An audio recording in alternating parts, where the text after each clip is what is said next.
We are live.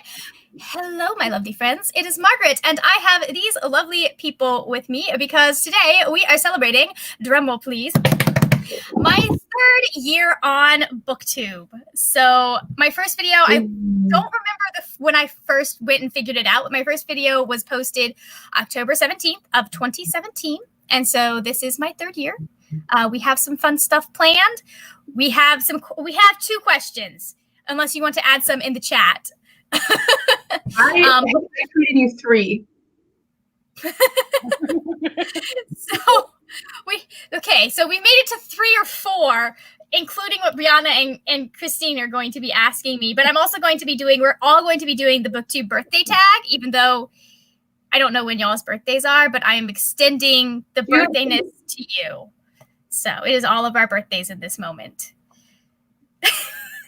It sounds like some Alice in Wonderland crap, right? No.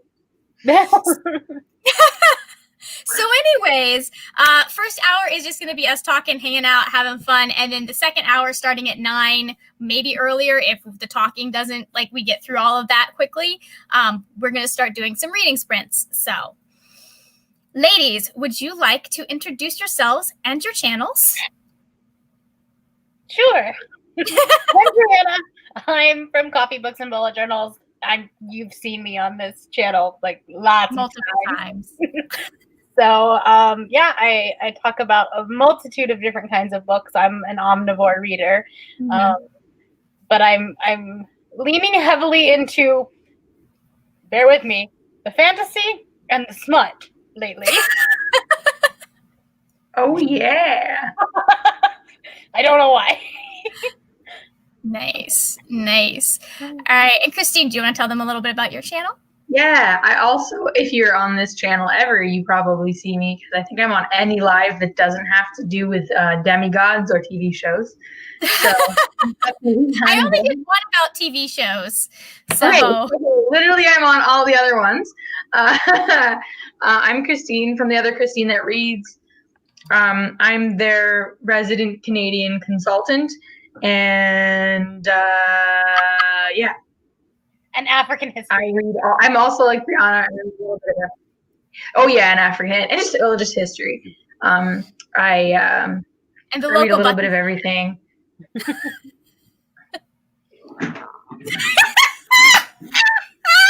no!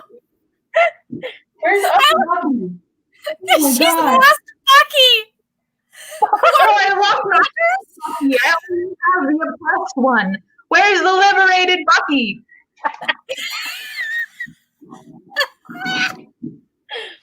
He's gone, folks. Margaret, her fill of dogs. Yes, they're my people who send me dog photos when I'm like, I miss having a dog. Yeah, we do that. Dog is not feasible right now.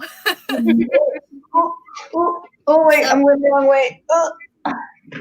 Oh yeah, I see the golden retriever in your background and the oppressed Bucky. Poor Bucky. I don't have a Disney Plus subscription, but I am low-key excited for Falcon and Winter Soldier.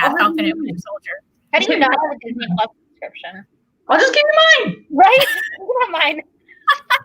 Just mine. My whole I bought, so I use my parents' Netflix, so I was like, I'll pay for Disney Plus and you can use mine. And I think I'm the only one that uses it. So yeah. I may look into see because I have Hulu, but I don't ever use it right now. So I may switch from Hulu to Disney Plus and just be Disney Plus and Netflix. I just don't currently have any shows that I'm keeping up with that are not on one of those streaming platforms. Shout out to Julie and the Phantoms and The Expanse, my joy in life right now, since The 100 has betrayed me. Well, Amazon Prime is a good one to have because not only is whatever that you're talking about on there, but The Boys is on there. So. I haven't watched that one yet. It's so good. Shout out to Karen Fukuhara, who is the most beautiful woman on the planet. If you're watching. Yeah, she's definitely watching my channel. That's why. She's on YouTube. I know it. I watch her. Oh, no, I hated that show. You hated it? I hated it. with like every fiber of my being. I am on the fence on that one as to whether or not I actually want to watch it, because I will see like moments that I like, but like for the most part, what I've seen, I'm just like, I'm not really into this now. It's like gory for the sake of being gory, and like but it's like funny gory, like a boat going through a whale, and you're like, yeah, that part. And then it's like, I think what I really like about it is that it mostly makes fun of DC, because it has like, it's like fake Justice League, right? Like the main villain is like a Superman character, and then there's like the Wonder Woman character. It makes fun of Aquaman so much, and like I'm like, it's leaving Marvel alone. Except they make fun of Hawkeye a little bit. But yeah. That's so rude though. If you're gonna make fun of anyone, you should make fun of Tony Stark. Okay, but it's like I feel like Tony Stark is like the essence of the show, because it really is making it like, it's like, okay, like realistically you couldn't have superheroes without superheroes being like infected by capitalism. Yeah, and that's kind of Tony Stark also. So I feel like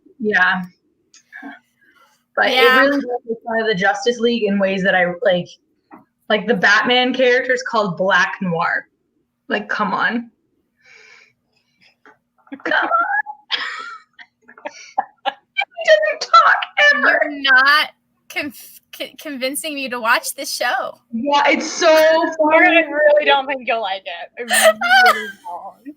Aquaman joins like a Scientology cult, okay? Like, sexually obscene. like it made me uncomfortable. When?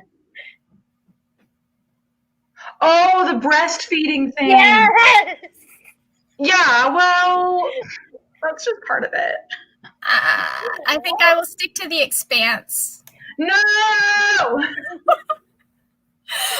Okay, so, hi, hello to everyone who is in the chat. Fantastic. I'm so happy to have you. So we're going to start out with Average Joe Reads, and I haven't linked this in my description. I forgot to do that, but I will link it when we are done. We're going to start out with Average Joe Reads BookTube birthday tag.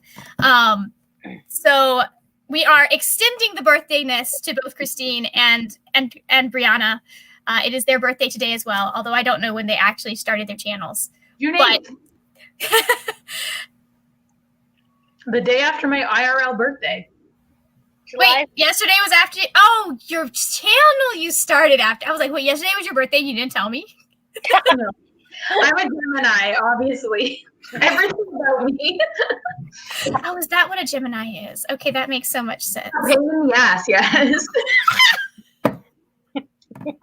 Listen, that doesn't always mean anything, because I continually find myself like being very Capricorn while at the same time being like not Capricorn at all in places. And I'm just like, this is a weird behavior for a Capricorn. I'm the same way. I'm like a Leo half the time, and then half the time I'm the complete opposite of a Leo.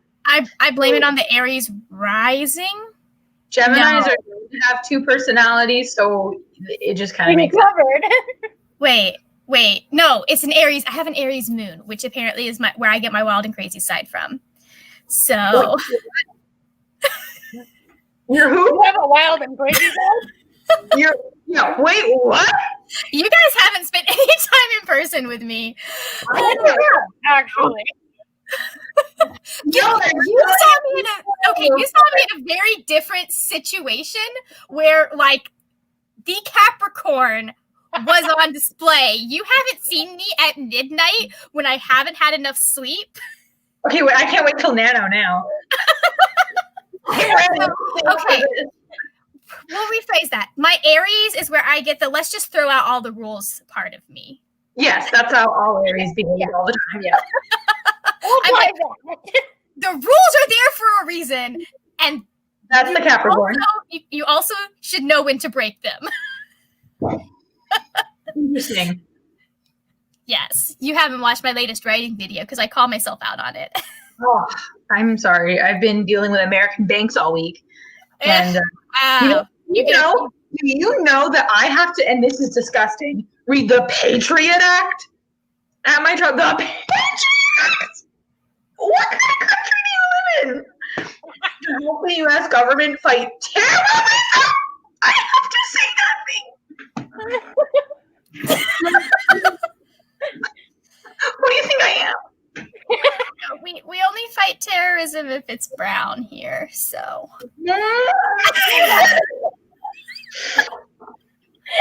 Yeah, the amount of times I've had to give a paper. Otherwise, you're a militia. Yeah, you're just a group of angry men. Really, no, for real. My brother, who is not as I don't want to say woke, but he doesn't know quite the historical stuff as much as I do. And so when there was like this group of it was led by white dudes with guns, but you might remember there was a group that showed up during the protests in Minnesota. And everyone was like, "Oh yeah, these guys showed up to," and my brother sent me the text. He's like, "Hey, this is like I kind of support this," and I was like, "Oh no." We're gonna have to have a conversation. They're probably like they say they're there to protect businesses, but I highly suspect. Yeah. So, and I wouldn't say that there aren't people out there who do that, but like. Some people, most of the people who are going out there to protect things that are not theirs, they're not going out to protect the thing. They're going out because it's an excuse to have their weapons out and possibly shoot someone. The only reason you should have a gun is to shoot a duck, and the only reason you should shoot a duck is for your dog. Thank you. You could also eat the duck. I would support it if you ate the duck. Oh yes, that's true also, but I'm just saying the first it's for your dog.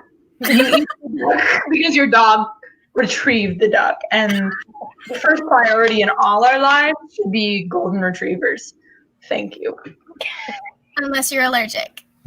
Oh, but you also support them from afar. I do support them. I will support Briar until the end of my life. You know what? I think you may live longer than her, but don't tell me that. But I wasn't going to. You're the one who brought it up. I hope that you live a long and healthy human life. I do too. I very much do. Like, COVID's got me a little worried about that, but that's true. Like your general location in the part of America most likely to fall into the sea also is like, ooh, but you know. I have started to kind of get the I'm ready to leave Florida bug, which I mean it only took me 33 years. Okay, well I have a room in my basement, just like. How's the job market in Canada? I think it's probably the same. Yeah. Anyways, we'll see. If I moved, I probably anything in the cold. He's like, it's 60 degrees. It's They were supposed to be celebrating me, not dragging me, Brianna. Like, you still have your air conditioner on. We do. But here's the thing: we have our air conditioner on, but our air conditioner is in a 100-year-old house, so we also have to have the Florida air conditioning on as well, which is a box fan. I have my heater on today. It's snowing in Alberta. Ooh, it's not terrible outside right now. So I have seat warmers in my car. I do not. I also don't have snow tires on my car, which is something I don't really want to get, but like I have some of those too. Yeah. All right, let's do the. It would be the same experience. Like for God's sake. You have Mormons too. It would be the exact same thing. You probably don't have as many. In Alberta, I mean, not in Ontario, because in Ontario, I feel like everybody's like the most people in Ontario are like godless heathens like me. But in Alberta, let me tell you, there are Mormons. I passed a street vendor on the way home from work yesterday selling Trump flags, and there were people buying them. Yeah, well, that's the reason why she should come to Canada and not Utah. Well, I mean, we're all moving to Canada if November doesn't go well. We get you guys in. My capacity for taking in Americans is low, but I'll take you guys in. Great, fantastic. 6 dogs might be tough. I guess. Not to mention that one of Brianna's she's trying to have another litter with. So, Right? Huh? Are She's you? talked about it in the group chat. I haven't been looking at Twitter for 2 weeks. This is definitely before 2 weeks ago because I get to name a puppy in the next litter. Oh, okay. Sorry, I guess I thought maybe it was more like. Well, yeah, no, we're waiting for her. She should be going into heat within the next week or so. Mm-hmm. Is it gonna be Sherlock again? Yeah. The other Watson's neutered now. Like, we're going to control who the daddy is. As you should. Watson's fat now. Although technically, with a dog, you can have 2 sires. Like, multiple dogs can impregnate a single female. I know. Half litter. I had a dog when I was a kid that I'm pretty sure had 2 sires because it was like very blue heeler and then some border collie and then some Jack Russell. And you're like, where did the Jack Russell come from? Yeah. And then we found out our neighbor had a Jack Russell. Oh, that's where that came from. Yeah. So while we're on the strange religions kick, and then we'll go on to like actually doing what we're supposed to do. I was reminded quite recently that I'm like 20 minutes away from the Scientology hotspot. You are. Yeah. It's in Clearwater, which is about 20 minutes away from where I live. I was listening to a podcast and they mentioned it. They were like mentioning where I live. Like he actually ended up mentioning where I live as well. But like mentioning, I was like, oh yeah, that's right. This is where Scientology kind of got its roots before it went out to LA. So you'll sit in Utah. We can descent together. It'll be fine. Is any of the water in Florida actually clear, or is it all very swampy? Because my experience says swampy, but you have more. Actually, I probably don't have more just because I don't go to the beach. I'm one of those Floridians. But yeah, I think it really depends on which side of the state you're on. But I have never seen I've never seen us have clear water like Hawaii has. Yeah. Where like you're like, how deep is I can't tell. Because where I am, at least, all of the beaches are very muddy. So. Well, yeah, and I like was only ever inland Florida, so like swamp. And Typhoon Lagoon. Better. The Atlantic side of Florida isn't bad from my limited experience. So, anyways, all right. So, first question in this tag, we've already answered, for me at least, is that how many years on BookTube are you celebrating? So you can go by like your last birthday, your first birthday. I am celebrating 3 years as of today. I'm rated 2.5. 2.5. How long have you been on BookTube, Brianna? 2.5. Okay. So we're all around the same age. Yeah. Because I started on, it's almost 3. Because I started in July of 2017, but it wasn't as a BookTube channel. And then January of 2018 will be 3 years on BookTube. Yeah. June of 2021 will be my 3 years. And my dog is currently crying. 1 second. Oh. Sounds like mine's still sleeping. Okay, I will kill all your enemies. Is Alex going to get pumpkin for her? I believe that. Better go. I want her to have not only a can of pumpkin, but pumpkins. Whatever it takes to make her feel better. Remind me to take a video of Pepper eating pumpkin. She is the most basic bitch ever. Oh, that's remind me to take a video of that next time. Yes, that is your homework assignment, Brianna. An entire vlog of it. Okay. All right. So, question number 2 is, what has kept you motivated to continue making videos? Fun question, considering that I have been feeling very unmotivated lately. I've been so tired. Yeah. I feel like it's less like I want to have the videos and I want to be active on YouTube and stuff. It's just I don't have the energy that I used to have, especially at the beginning. It's just like I get home and I don't want to work. I've gotten better at doing it and stuff, and I don't want to have to argue with my editing software that's going to freeze on me 4 times in 10 minutes. Like, so much of it is just like a hassle right now for me that I'm just like, I enjoy the finished product, but getting there just makes me want to die. Yeah. So mostly I just stay motivated because it's something to check off. I need to check it off and get it done because I want to keep having better watch time than I have. Hi, right. Doodle. Yes. Oh, my favorite Doodle. Look at that face. Here you go. Hi, Baba. His head is so big. I know. It is so big. I kind of love it, though. I love a dog that could kill me just by sitting on me. He could have done. Okay, maybe that. Yeah. He would not kill me. Max is like, this is why I blog now instead of video. I mean, that probably is the smarter thing, but like, then I have to write things, and I'd rather just stutter in front of the camera continuously and restart my sentences 5 more times than have to edit words. Well, okay, like honestly though, I have like an excess of creative energy, which is why I like BookTube. But then like I don't have actual like any real energy, but creative energy I have plenty of. But then it's stuff like tonight that is why I'm motivated to keep.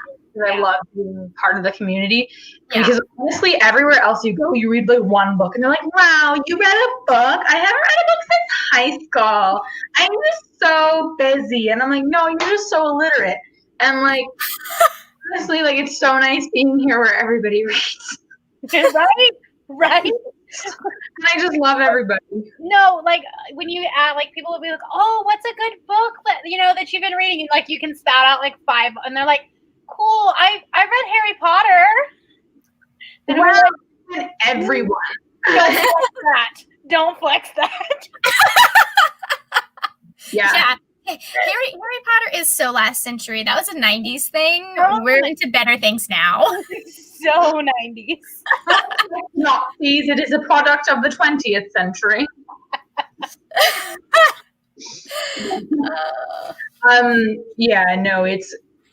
It's definitely a commute. Like it's worth pushing through periods of like creative exhaustion to be a part of the community, I'd say. Yeah, and I try not to focus. I mean, subscriber count has been a continual frustration for me these last couple of years, but I have to. I remind myself that at the end of the day, it's not.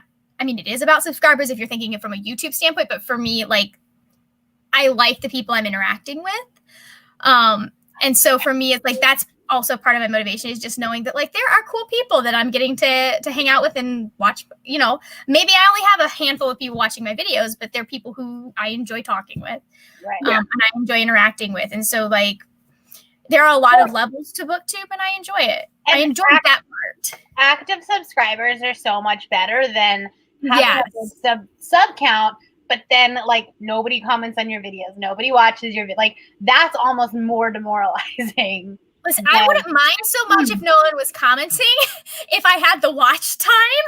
Because you're like, I love this video. Why is no one else loving it? Oh, that's so frustrating. It's always the ones that you work the hardest on too. That you're like, oh, I love this video so much. Please watch it. And then there's a random video that you're like, this is crap. Will end up like being your top video of the last 10. Yeah, like with the exception of one hate comment. Every hate comment I've got has fueled the year of my life. I do like numbers for that. Yeah, roast me, you idiot! Like, Hitler loved dogs and you love dogs. And like literally that is a comment I've gotten before. I'm like, like doing something that you're I'm like, you're so dumb. But, oh my gosh. I've been being spammed by porn commenters that want me to go check out their skanky videos, and I'm just like, why can't we talk about books? I'm not interested in your porn. Just like talk to me about books. I think I had one of those that was like, I'm lonely, and I literally just commented back, sucks for you. I think I had one. It was I don't think it was even one of those, but it was somebody who was spamming me. asking like, do you want to be my friend? And their name would change. Like it would come up as one thing on my mobile app, and then I would go to check it and it would be like someone else's name, but still the same profile picture. And I was like, do I know you on one of them? Oh, here, hold on. Max, would you stop typing answers so I can get the... Okay, there we go. Max says the community is why they stay on Twitter, because they don't think people would know them if they weren't there. Twitter no. Definitely the place where, like... Why are you putting this trash in my chat feed, Max? I know, Max. By the way, I know, Mackenzie, that we are friends, which is why I feel comfortable being mad. I would not talk to someone I didn't know well that way. My friends, I think sometimes my sense of humor works for my friends, and sometimes it can maybe is taken the wrong way. I get it though, because my insult is very different. No, Christine. Really? Christine, really? you have seen the kissing the coronavirus. That should be your next, like, instead of the werewolf, like, do that one. Actually, right now, trans wizard Harriet Corber and the bad boy dinosaur. So, okay. Interesting. You should do the coronavirus one. It's only like 16 pages, I think. Wow. You know what? There's also like 40 coronavirus, so I don't know why I keep yelling into my mic. All right, so question number 3. Oh, I should have done some research for this one, but question number 3 is, what are 3 of your favorite videos you've made in the past year and why? I'm going to make that, since there's 3 of us, we each only have to mention one. Oh, I like that. I only thought of one. I'm going to say finally getting, like, there are a lot that I've put up that I've enjoyed. One that I'm not going to mention just because it's, we don't support that author anymore. But when I finally did the read the book for Percy Jackson for The Lightning Thief, I really liked that video. I'm really happy with that video. Any Percy Jackson related content, honestly, but like, I am really happy with how that turned out and how I finally got to it. So mine are probably my categories ones. Because the first one hit the YouTube algorithm jackpot somehow, and like, was the reason I ended up getting monetized. Yes, I know, right? But like, also, I go into those videos when I go to film them, like, I have no idea what books I'm reading that month, which is like terrifying and also really fun. Yeah. Yeah, I don't have much memory of like what videos have I made? I know, right? I'm like, Okay, so you guys are expecting me to say the werewolf video, but I'm actually. Okay, I think I know which one it's going to be. I hope you're not actually proud of those. Actually, it's the highest viewed video on my channel. It's my Ghana vlog. That is not the one I was thinking of, but I can see why you would say that. Yeah, I got a lot of responses like from Ghanaian people being like, "Oh my God, thank you for like shouting out the country and stuff." And like, a big focus of that video for me, because people like don't associate Africa with like luxury travel. They associate it with like volunteering and like being right. So I was like, look how cool our vacation was. Look at the beautiful hotels we stayed in, and look at this amazing beach resort. So like, I think to me, I like that chance. I felt like going there. Like I was always defending to other white people why I was going there, and then I went there and I was like, I was fucking right, you racist idiots. And I was like, ha! And I felt like, I don't know, like making that vlog was like my way of being like, look how cool this place is, and I want to share that with people. And so like, I have a lot of love for that video. And literally, if anyone ever says a bad word about Ghana around me, even if it's justified, I'm just like, I'll fucking kill you. The only nation state I believe in is Ghana. Like the rest of them, like, the only one. So yeah, I love that video. All right, I like that. Yeah. I was actually thinking it was gonna be the video essay that you recently did. Okay, my Glimmer one? No, the one that you did before that, the one that was the book. About Alan Patton, yeah. Yeah, I thought that was going to be you. That one was a tough one for me because it was from 1948. So I was like, why are you making this, Christine? Are you making this because you miss being in school? And the answer is yes. I don't blame you. I miss being in school as well. Right? I was like, let me literally write an English essay about this book no one cares about. Yeah, I mean, I liked it. I found it educational. So thank you. It's one of the few BookTube videos I've actually sat down to watch most recently.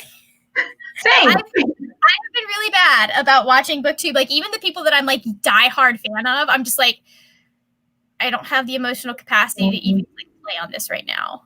Same. I have you all on notifications too.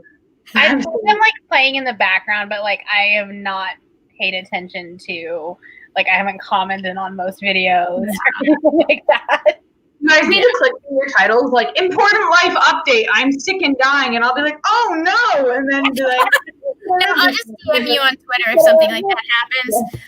Okay, let's see. What is question number 4? Okay, so question number 4 is, what have you struggled with on BookTube in the past year, and how did you overcome that struggle?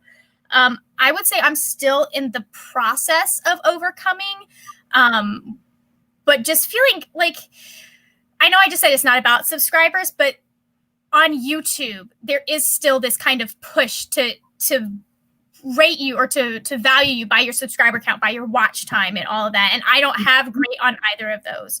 So that is something that I consistently struggle with going, okay, but my content is still valid and good, even if the algorithm is not picking me up. Because I've come to realize that a lot of like how you grow, especially on BookTube, is knowing people. Mm-hmm. Like, I have seen people shoot through thousands and thousands of subscribers, and it's because of who shouts them out. Yeah. And it's because of those relationships. And so, like, having to recognize that it is not necessarily any fault of my own that my channel is not growing like I thought it was going to has been like something that I have continually struggle with, but at the same time gone like, well, I'm still going to stick with it because I enjoy it. Do I enjoy do I enjoy having videos online and talking about books and all of this? Okay, yes, then it's worth keeping going, and kind of pushing aside those insecurities. So like, because I think we all end up like having that kind of like, okay, but is my content even good? Like, should I even be on BookTube? Do I even have anything to say? I think we all have that. Right. Yeah. And it's just having to silence that voice and go like, even if I only have, I think I'm at 670 subscribers. Even if I only have 670 subscribers, that's still 670 subscribers that I've earned. 670 people that thought my channel was worth it. Right. And well, I mean, if you think about putting those physical bodies into a room, that's a lot of people. Yeah, I still have good content, and those people recognized it. It's the rest of the world that's the problem. No, I'm just kidding. But I literally was editing a video today. I was like, there's a lot of people on YouTube that are just missing out because they're not subscribed to me. Right? Like, I'm funny. I'm funny. I'm a fucking delight. That's what I was thinking. Yeah. You'll see. If I can get up tomorrow, you'll see. What about you guys? I think like my mental health has just been so up and down this year that like I get into these like spurts of like being super like almost manic to the point where I'm like, all right, let's do all of the things. And then I burn out so quickly, and then I'm like, I don't even want to sit in front of a camera. I don't want to put makeup on. I don't want to do, I don't even want to film a video. And so then I'll go a week or two without even putting a video up. Mm-hmm. Yeah. I enjoy the filming part. It's everything else, the putting on the makeup, the editing, all of that, coming up with the script. Editing, actually. I'm good. I have to be in the mood for it. So I think that part of my peculiar, I'll be like, I'm going to edit 1 minute and then I'll read a chapter of a book, and then I'll edit 1 minute and then I'll read a chapter of a book. And that's how I get through my days. And it's I'm insane, but yeah, that's how it works for me. So it's filming, because like, I feel like if I just came on every video and had the energy that I naturally have, I have to summon a bit of like, hi, how is everybody doing? Whereas like, I'm usually just like, nobody matters to me but Briar. Like literally, usually that's like my usual operating level. So what about Alex? And Alex, is he getting pumpkin right now? Alex, are you getting pumpkin right now? Doesn't sound like a man getting pumpkin to me. But then no, I guess it doesn't matter. Actually, I think my biggest struggle with my channel, or like my biggest like mental conflict, I guess, actually, Margaret, like you in Petite Puss started it. And this is not to throw any hate at you. This is to throw like, oh, you really like raised a good point. Is you're like, I don't do negative reviews on my channel because I want to be a published author someday. And then I was like, so do I, but those are my best videos. Right? And then I'm like, I don't think I critique unfairly. I think when I have a good, like, I think when I critique a book, I do it in an intellectual way. Like, I don't think I'm sitting there like, fuck this person. But I can be quite, like, unrelenting. Being like, you wrote this is racist, you suck, I hate you, kind of thing. But, like, a bit smarter. And I'm like, oh, Margaret's 100% right. Also providing a service. And so I'm like, especially when thinking about books I've read by authors of color, even when those books are absolute shit, it's like, should I be publishing anything on my channel negative right now, or should I just like and yeah, so that's a big struggle I've had. Well. Sorry? I said, but those are the videos that do so well. They do. When I'm like, I love this book, it was my favorite book, 20 people watch it. When I'm like, what a piece of shit, 100 people are like, and I don't read books. I never choose to read books that I know I'm going to dislike. I always go in with like positive optimism, like an idiot. But yeah, but I hate a lot of things because I'm an asshole. So, you know, it just. I would say that it's not that I don't do negative reviews, because I have definitely dragged books in my my monthly wrap-ups, but I don't do solo negative reviews just because I know, and I specifically in the genre where I want to publish, which is YA fantasy. So I am very careful, like because I want to walk this line between still being honest about my thoughts, because I want people, when I say this book has 5 stars, they know I mean it. When I say this book has 4 stars or 3 stars, they know I mean it, that I think that it is a good book. So I kind of try and walk this line between being honest, but also not screwing myself professionally with people who I might end up working with. Alexa is very good at that.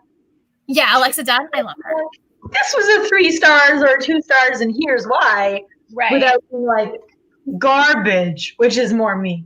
So I'm glad I had an impact on you, Christine. And that's what we really think about. I was like, what I publish online has an effect on my professional future. I remember watching that video specifically when you were talking about it. I was like, yeah, that's a good point. Also, I don't care.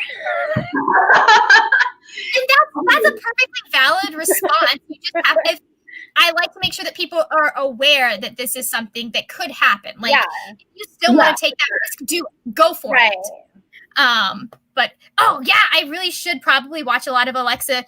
So we were talking about Alexa Dunn. She's an author tuber. She wrote The Stars We Steal and Brightly Burning.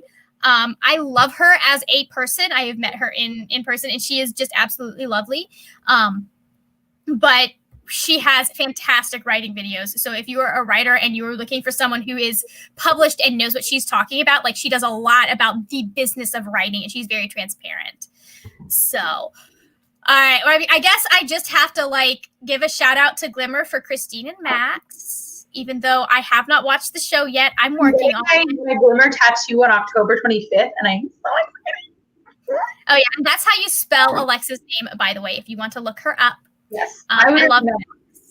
So, anyways, even though we don't write it all the same, I think she does a very good job at laying things out and right. And it's really funny watching her videos as a plotter, because she's a pantser, and chaos. It's absolute chaos, and I'm like, oh, it is. Yeah, no, that was. All right. Okay, so question number 5 is choose one moment for the past year on BookTube that you would love to relive.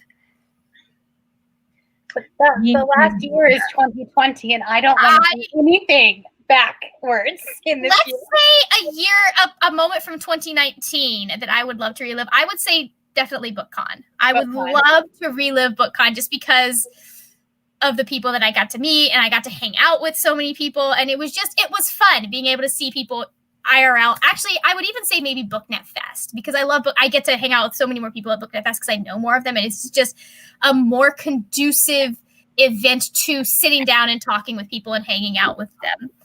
BookCon is fun, and you do get to see and meet people, but I would say that it's not so much about like hanging out and a lot more about networking and going to other stuff. So you're doing a lot more in BookCon. So. I didn't get to go to BookNet Fest, which is sad. Yeah. But well, that's because you live in Canada. Well, there were other Canadians there. Were you in New York this year? I don't think so. But I had a ticket and then coronavirus happened. I know, so did I. I drove, I swear to God, I was in New York State the week before they shut the borders down. Oh. Living dangerously. Oh, right? Yeah. We were like, let us back into Canada. And really glad you let us back home. And they didn't scrutinize us too much. I'm trying to think if anything big happened on my channel in the past year. Like, I mean, we did do BookTube beta, and I really liked that. And if I could relive learning about it sooner? Well, yeah, if I could relive BookTube beta, but also relive the prepping, the month before as well, that would be good to relive. Mm-hmm. Because I think I would have paced things a little bit better, so I wouldn't be struggling with the burnout that I am struggling with right now. Mm-hmm. I mean, the burnout is probably mostly personal and professional. So, right. We actually have jobs and lives and stuff. Yes. I mean, if this will be a great moment for me to like skyrocket in subscribers and watch time and be able to be monetized, so that I have a secondary stream of income, so that I can just like quit my job and just do YouTube and writing full time. Even when you get monetized, I haven't even made $100 yet. I know. I got monetized in June. Yeah, I know. I need to be like the big level. And AdSense doesn't cut you a check until you hit 100. So yeah, think of it as like a certificate of deposit. That's exactly what it is. It's like a here you go in a little while. Listen, even if I could get it where I'm getting AdSense money by January, that would be helpful, even if it's only like $50, because I'm going to need a little extra money because I'm moving out, hopefully. And buying a second dog. So, yeah. So I'll need that too. But I guess what I would say for myself is, that's an idea. I'm going to hit this in a minute. One of my goals for the 2020 year was to read Homegoing in Ghana. And I'm going to bring it back to Ghana because it's the best country in the world. And I did that, but I wish that I had it was a very, very fast-paced trip, and there was a lot of group activity. There was a lot of solo time. If I had the solo time to film the parts, because the Homegoing by Yajiasi, it's one of my favorite books in the world. It begins and ends at Cape Coast Castle in Cape Coast, Ghana. And I read it on the drive there.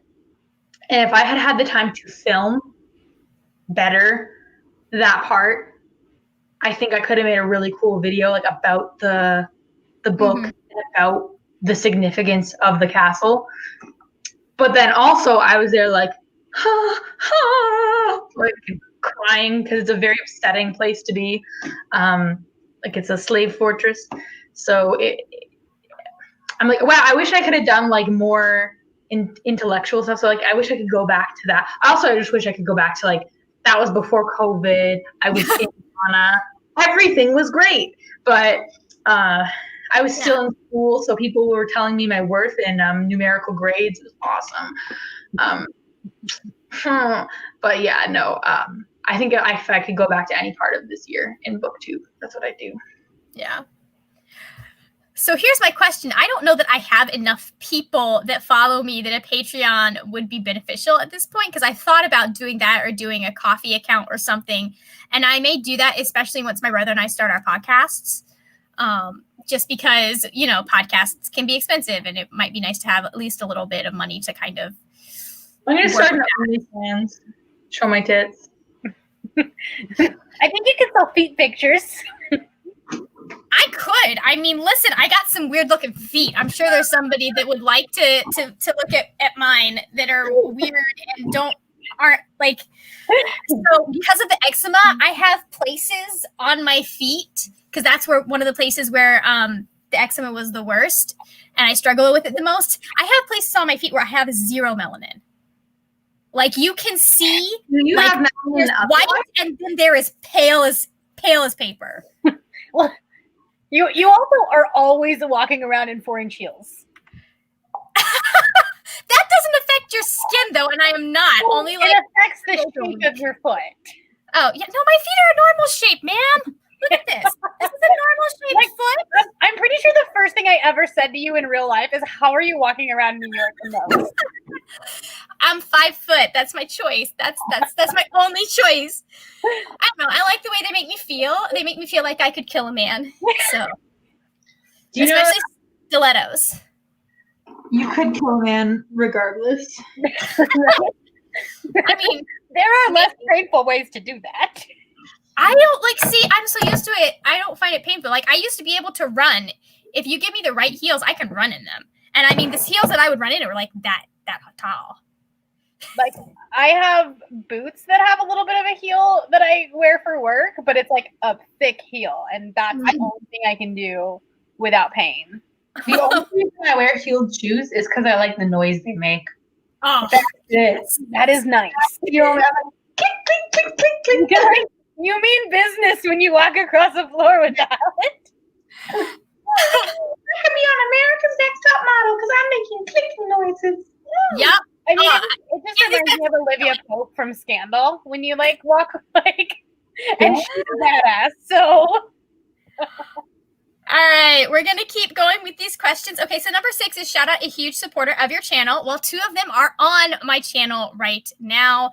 One of them is over here. Let's see, what's the most embarrassing one of these that I can use, Mackenzie? Okay, I'm going to do this one. We'll just go back to this. Max is a huge supporter. I can always count on Max to be there and be there for me. I'd also love to shout out, oh God, I know her real name. I don't know her channel name, but I think it's Lucy Reads. Lucy from Lucy Reads. She is always in my comments. And Olivia from Olivia's Catastrophe. Olivia, will be one of those people that you just see her, you can tell when she's sitting down to watch all of my most recent videos, because I will get comment after comment after comment after comment from Olivia.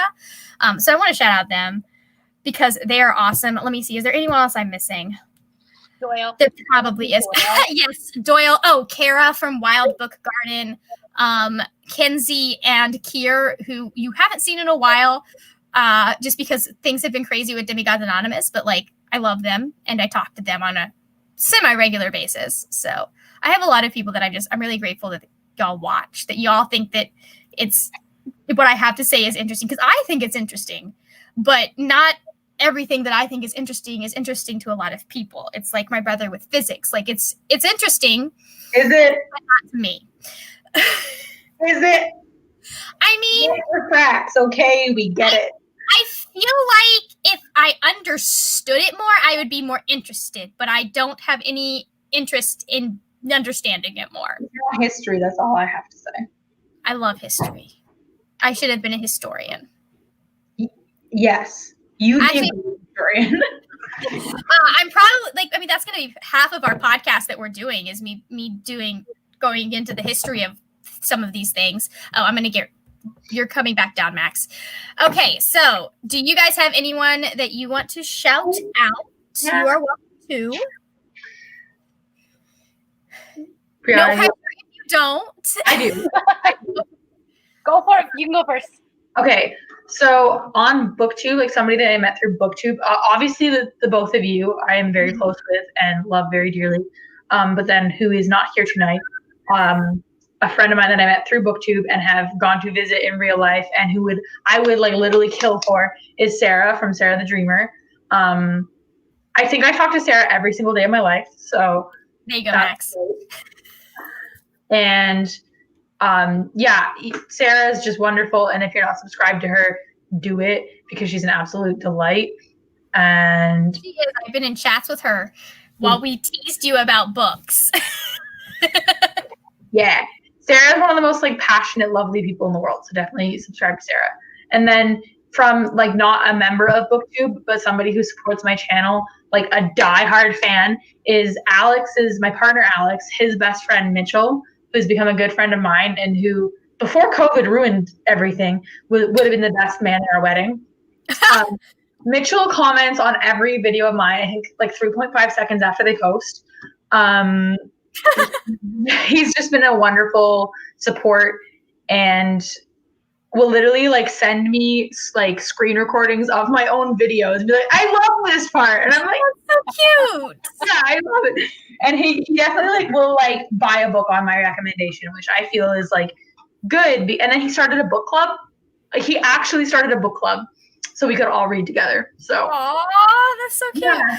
I've had friends read books on my recommendation from my Bookstagram and then yell at me because they didn't know it was a series, and they don't read series until all of the books are out.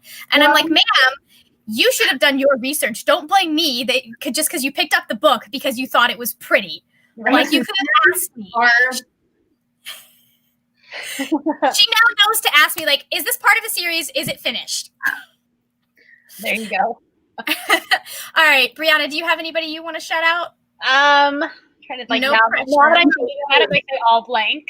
Obviously, you're shouting out us. Well, yeah, that's and then the other people that are in like the Nano group that like we have like this daily chat going on. We're doing streams and stuff together.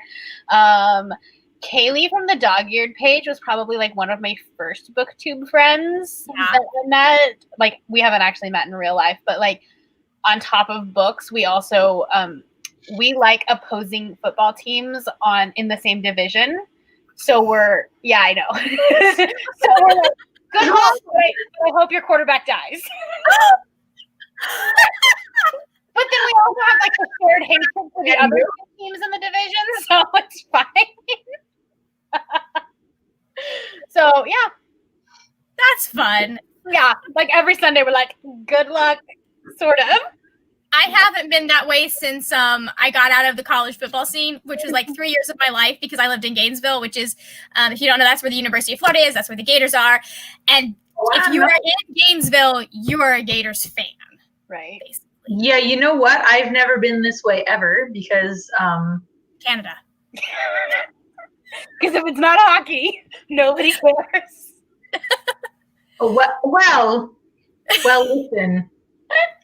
We have our basketball and baseball. We actually have a professional football league. It's not good. But we do have like basketball. Probably still beat the Lions. Essentially, if our leagues aren't intermingled with America, it's not even worth paying attention to. So like Major League Baseball, we have the Blue Jays, and the NBA, we have the Raptors, and then hockey, we have like 7,000 teams. But yeah, it's like we all like the Toronto Maple Leafs haven't won the Stanley Cup since the year my dad was born. It's like when people are like, the Leafs are the best team, I'm like, really? Prove that. Like find some shred of evidence. The only people I really respect are Raptors fans because I'm like, okay, they've at least done well. But yeah, no, in Canada, I think our sports teams are kind of like. Oh dear. Okay, question number 7 is, what's the best book you've read in this past year? Give me a minute. Patty LaRue. I love it. Yeah. I haven't read it yet. I don't know if it's gonna beat Danny. I don't know if it's gonna beat Danny, but I'm also rereading Danny Brown at the same time, so we'll see. Okay. Well, I haven't read Danny, so for me, yes, it's that one. This has like super strong Aaron Morgenstern vibes. Mm-hmm. Mm-hmm. I mean, I can tell you like the Starless Sea, not like the same plot, but like the writing style too. Yeah. Okay. I'm going to shout out a couple. I think my favorite book that I've read all year is Leviathan Wakes by James S.A. Corey, just because James and Naomi are my ship. They're the sci-fi ship that has not betrayed me, as my last two sci-fi ships have betrayed me. I just should not ship sci-fi things, apparently. But like, you don't need to write a book about a spite book about this one yet. I don't need to. Well, I mean, yeah, because from what I understand is they get together in the first book and they are together for the rest of the series. So like, it's need to do that. Yes, I like that, and it's like, so it's never like in the TV show they do break up at one point, but. And I think that they actually think they handled that storyline a little bit better in the books, but I like what it leads to in this TV show better. It's weird. But like, they are such a solid couple. The only thing that's going to come between them is death. I'm a little scared about that in the last book. But I also really want to shout out Other Words for Home by Jasmine Warga.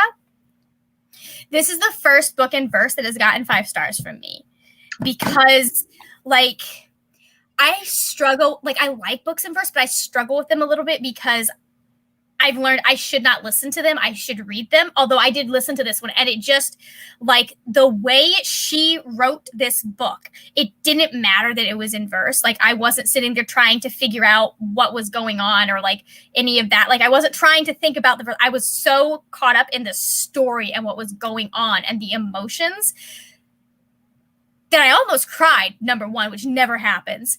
But it just was so good. And I was like, this has 5 stars. It is probably going to make it onto my list of favorite books of 2020. You're not a crier? I don't cry. I cry every day of my life. I mean, not when I'm reading books, though. I cannot cry with books. I don't even cry when I'm upset, which probably is a problem. Like, it has to be really big, like me super frustrated. I have listened to The Long Way Down. It's really, really good. It is really good. Have you read Clap When You Land? What? Have you read Clap When You Land? Yeah. I haven't read that one yet, but I want to. That one's in verse, and that one's amazing. Yeah, that one I'm waiting till I can read it physically, because I feel like books in verse probably work better for me when I can see how things are broken up.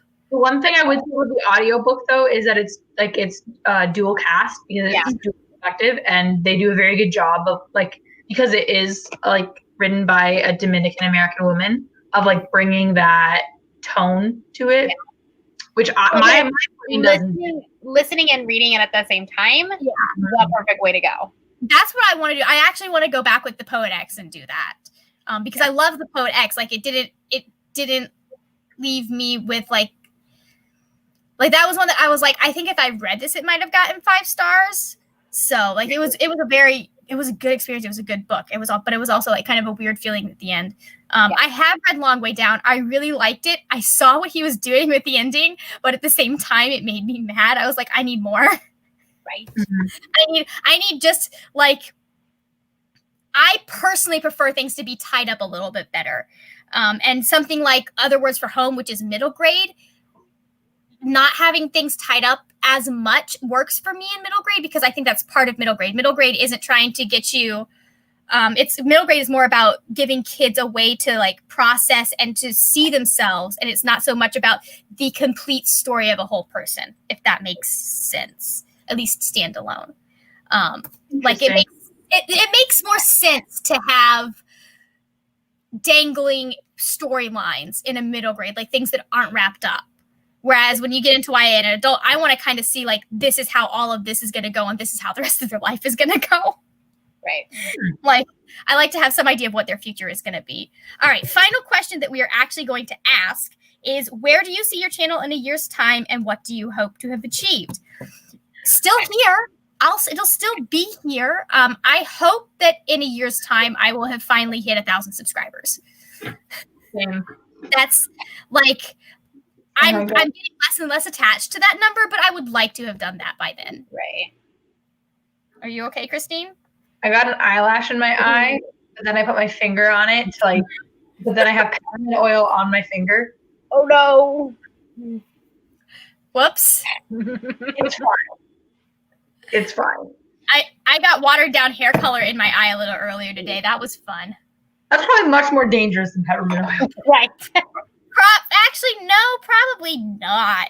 Peppermint oil can be bad. But I was able to wash it out right away. If you need to go wash your eye out, go do that, Christine. It's mostly, I can handle the sting of the peppermint. It's mostly the eyelash. I'm just going to close my eyes for a hot second. Well, I hope in a year that my channel is perhaps monetized. And nice. I think I would like to have more content on it about ethically, like, having dogs, like ethics and dog ownership, I guess. Because I kind of gotten into it onto my channel, but not a lot. But it's something that is like increasingly more and more important to me. And if I see one more adopt don't shop hashtag, I'm gonna shit my pants. So like, you know. Christine, we should just start a new channel and like collab on it. We should just be like, fuck you, shelter supremacists. Yes. You're part of the problem too. I love it. Yeah. I would love to get a shelter dog. I just can't. There's one of Brianna's dogs. Literally get one. There are positives to shelter dogs, but like they are not. Yeah, they're so like, oh, you bought a dog, like you're so, you know. Yeah. Like that's the problem I have with shelters. No, I totally understand. With that. Like, I don't see anything wrong with buying from a reputable breeder. Yeah. Like, I don't think you should be buying from like piece of shit. Yeah, right. Like I don't know about buying from like one of the really cheap pet stores that are going to sell you a dog that has problems anyways. God no, do not do those are puppy mills. Yeah, so here's ethical breeder, shelter, breed specific shelter. Yeah. Then if you're not willing to do that, don't get a dog. Yeah. If I get a dog, I will probably find a breed specific shelter and see about fostering through them for a while to make sure that to make sure, like, because I don't want to commit to a dog if I cannot keep that dog for life. Right. And that's I would.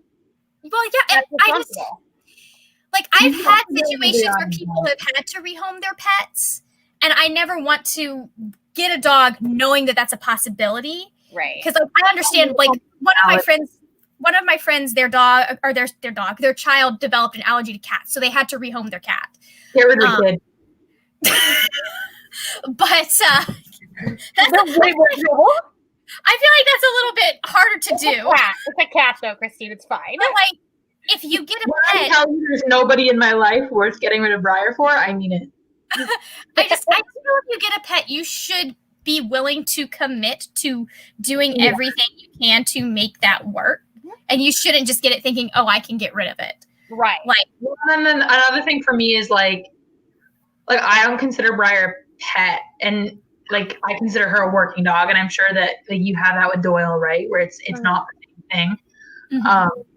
And so like when I think about ethics and dog ownership, it's not just how you buy the dog; it's then about how you train them, what kind of lifestyle you give them, and like, are you allowing them to? But I mean, even with pets, you can still have that level of ethics. Like the other four are, pets, but they're well trained mostly. Mm-hmm. Like you have a husky, I don't blame you. I'm like, oof, that's something I wouldn't want to take on. So like, honestly, she's probably the most well behaved of the other four. Really? Like, as long as she's in the mood for it, she's great. I'm not. My cat-like dog. My Ethereum, whenever somebody tells me they want a husky and they don't do sports, I'm always like, listen, these dogs are bred to be so stubborn they'll run through a blizzard. Mm-hmm. What makes you think you're special? I mean, that's the thing. Like, Sasha's a broken husky. Like, this morning I let her out, and she went and laid out on the deck for 2 hours in the sun. Okay, so she's like a unicorn dog. But also, if it's snowing, she won't pee outside. You're right. She is broken. I'm like,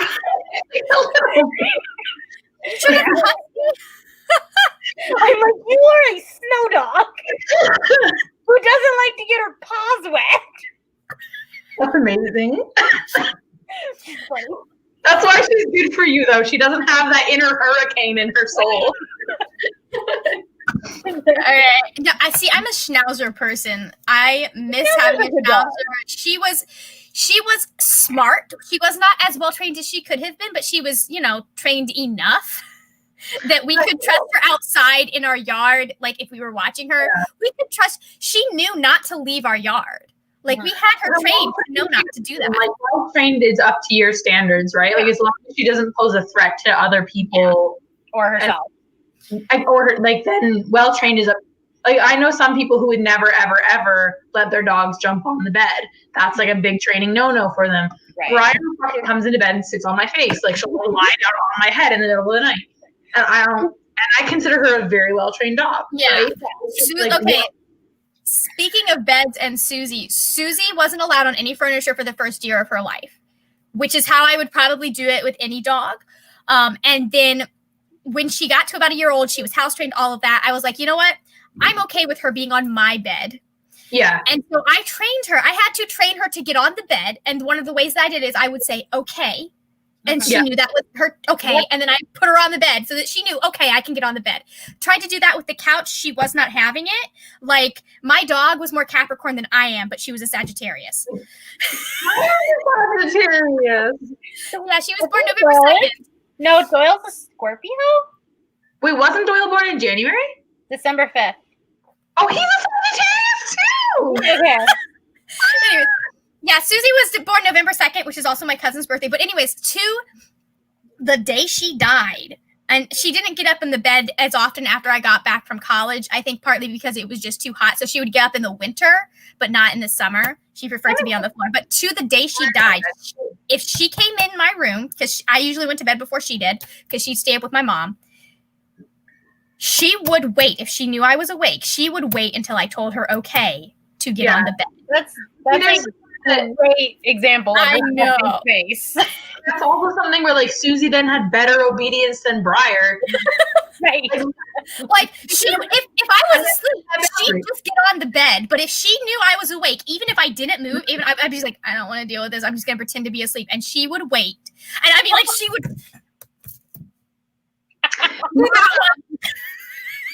I know you're mom.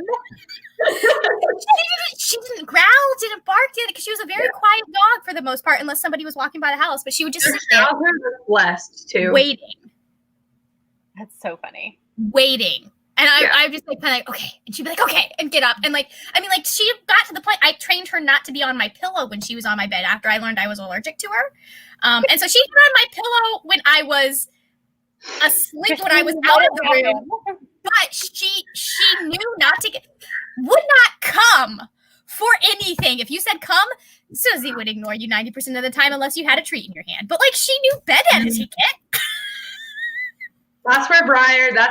So because I walk Briar off leash, Briar has a flawless recall, like flawless. That's what I have to work on with Doyle, because Doyle's like, you call him and he's like, oh, you want me over there? How about over here? You call her too. So okay. I didn't get positive reinforcement. Yeah. Yeah, schnauzers are notorious for being too smart for their own good. Anyways, Max says, or as my mom would call it, Sagittarius ass. That's not apply to the human Sagittarius, as I know, but not Briar. Not Briar. No, Susie was the best. Susie was Sagittarius. Maybe dogs have a different like moon cycle. I don't know, but Susie was the best dog. I loved her, and she's part of why like I hope I'll be able to do like a schnoodle mix when I'm in a place where I can get a dog. That's the greatest name ever. What? That's the greatest name ever. I had growing up Cockapoos, the worst doodle name ever. Yeah. No. The worst doodle. They couldn't have said like. They just couldn't have done anything differently. Oh, you know, Husky Poos exist, right? cursed. That should like those two dogs should never have existed. I fully get the thinking behind like labradoodles and golden doodles. Like I get the no, not everything needs to be doodles. Not everything. Not like Doyle makes sense to me. Right. There was like an Afghan hound doodle or something one time. Like, no. I think a lot of it is because people like poodles are like the hypoallergenic breed. Right. So they just kind of put hypoallergenic into every breed, but it's not good for them. People don't want poodles, right? Like poodles get a very bad rep too, which I find really weird because the poodles I know are like, I'm a nice sheep. I love everything, and I'm like, okay, but yeah, and I do understand why people were like, okay, poodles are really great working dogs, labs and goldens are really great working dogs. Let's try to make a nice, right, like pet quality medium, right? But no, not everything. Like Malinois should never be mixed with poodles, you idiot. Okay, all right. So now that we hijacked your stream. No, it's fine. I was completely complicit in it. So I'm going to go ahead and put the timer up here. We have it. Oh, are we reading? Yes, we are going to be reading. Oh, wait, I'm not going to put the timer up. Hold on. I'm going to remove it because we need to mention what we are reading for reading friends. Oh, shoot. I just pulled my bookmark out. It's fine. I'll find it. So I am reading. This is research for what I'm going to be writing in NaNoWriMo. I'm reading 2 books. I might get to the other one because I really need to like read some of it, but I am reading Women in Anglo-Saxon England by Christine Fell. It is a very, very dry book, but it's already given me at least one idea. So there is that. That's exciting. A lot of it is her saying, so we really don't know a lot of this. Which means like, you can make it up, right? Yeah. She's like, well, yeah, I'm already planning on making most of it up, but I want to kind of have an idea of where I want to start. Because this is one of the things where I'm like, I want to know the rules so I know which ones I'm breaking. Like the Capricorn Aries thing again. So I'm trying to get more of a feel of like what life was like in Anglo-Saxon England. And since my main character is a female, I wanted to kind of get an idea. And one of the interesting things that I learned at the very beginning of the book is before the Normans came, there's a lot of evidence that Anglo-Saxon women were a lot more equal with men. In Anglo, like in. Are you saying that sexism is a result of colonization? Oh my God! Who would have thought? We need that Friends clip. This is brand new information.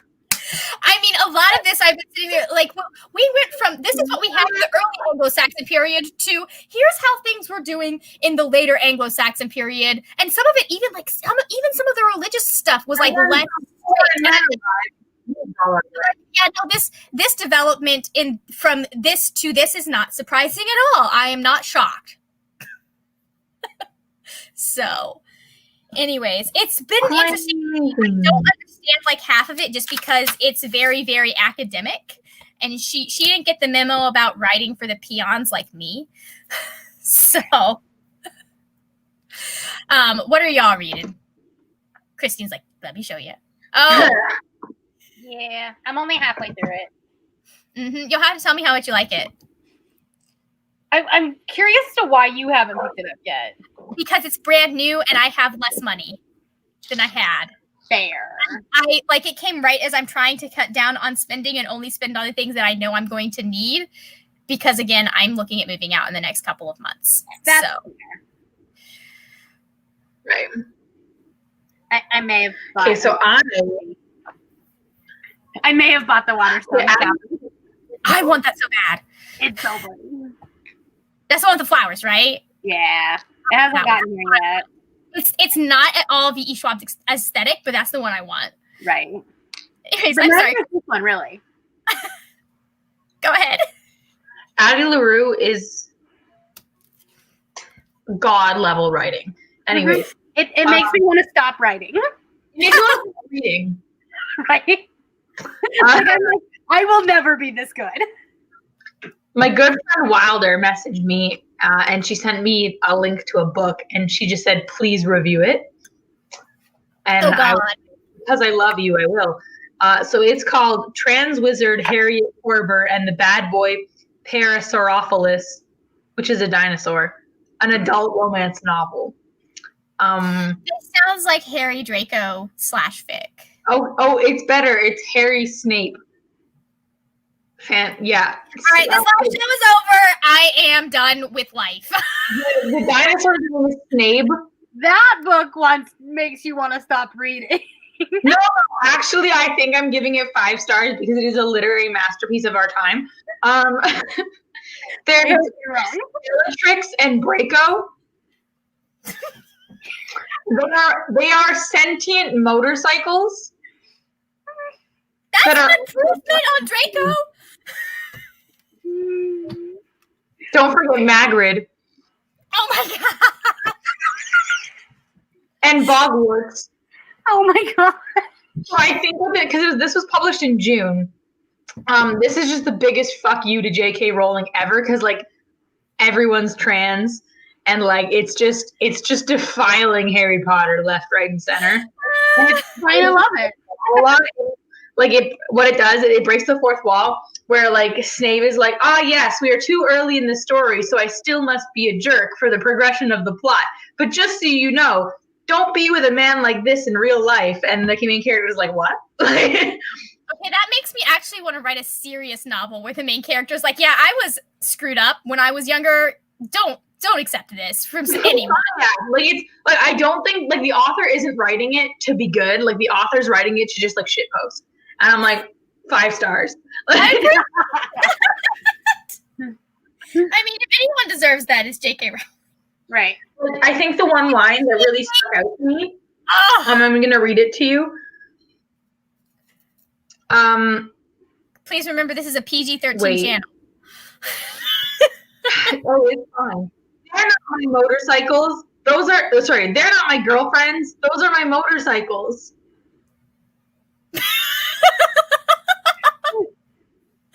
So that's what I'm. On that note, we're gonna read some stuff. All right, everybody, remember to mute your mics, please. I believe Brianna is the one. Yes, okay. Ready, set, and go. Where is mute?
And we are back. I got your notifications from liking my tweets, and then I watched you laugh at them. All right, how far did we get? I got 5 pages read. 20 pages? Nice. I would note that my pages look like this. So 20% of Harriet Porber. Okay. Oh, man. Want to get the best line from this chapter? All right, hit me. Snape is a piece of glass that simply refuses to be polished by the currents. Sharp, dangerous, and when it comes right down to it, obnoxiously brittle. I love this. So he sounds like someone I would steer clear from. Yeah. Yeah. Well, their name is Snape, so I'd hope so anyways. Oh my gosh, I am so excited for Black Sun. Sadness, Max, that it was not your copy of Black Sun, but like, okay, so I did forget to mention the thing about me and V.E. Schwab is I don't love all of her books. This is so different. So, like, So different. some of them I like. Shades of Magic I absolutely adored. Monsters of Verity, not so much. This isn't like anything I've ever written. Nothing like anything she's written. So I'm excited to read it, but I haven't But I will be getting it from my If you had to library. get close to anything, it would be Darker Shade of Magic. Yeah. Oh, good. I need more The of that. only thing in Darker Shade of Magic that compares to it is Alucard. Mostly because he's excellent. That's the only reason why. Speaking of Black Sun, do you have Libro? Libro. What the hell is Black Sun? I don't have it. No. Okay. Well, because they have their ALC program that if you have 1,000 followers on any platform, you can get free. Like you can get their new releases, and I got that one from them for free.